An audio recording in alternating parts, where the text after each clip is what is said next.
Mu muco w'Abayahudi akenshi indwara cyangwa ibyago byafatwaga nk'igihano Imana yahaye umuntu kubera kuyijya kure cyangwa kutubahiriza amategeko yayo cyangwa se imigenzo inyuranye y'Abayahudi.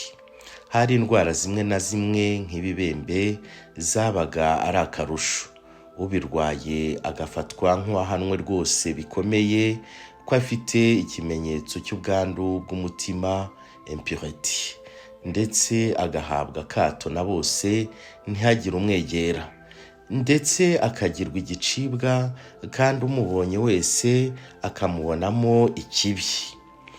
Mu ivanjiri tuzirikana uyu munsi turabona ibyo Yezu akora bitandukanye n'umuco wa bene wabo Abayahudi. Reka twitegereze uko Yezu abigenza. Umuntu urwaye ibibembe aje amwirukira ngo amupfukame imbere, aramubwira ati ubishatse wankiza. Bitandukanye nuko abandi babigenzaga. Yezu we aramuretse, aramwegera, ntago amuhunze cyangwa se ngo amuhe akato, ahubwo kubera urukundo rwuje impuhwe amugiriye, akoze n'ibitarakorwaga, arambura ukuboko maze amukoraho. Nguko uko Yezu abigenje. Ntago yatangiwe n'umuco wakumiraga bene abo bantu cyangwa ngo atinye kwanduzwa nawe, dore ko nk'uko tubizi ibibembe byandura cyane.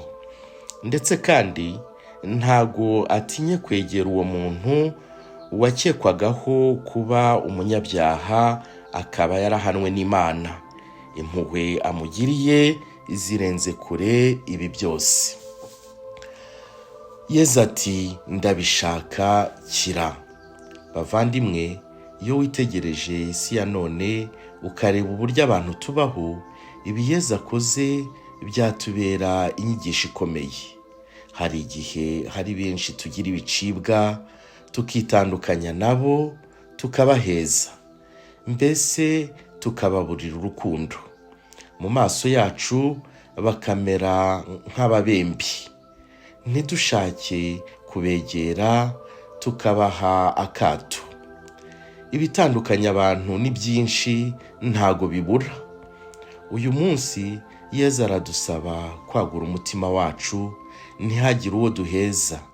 Aradusaba kurambura ukuboko tukagera no kuri wa wundi twari twarahigitse, tukubaka ibiraro by'urukundo n'impuhwe hagati yacu n'abo twumvaga tutahura cyangwa ngo duhuze. Umubyeyi Bikira Mariya adusabire.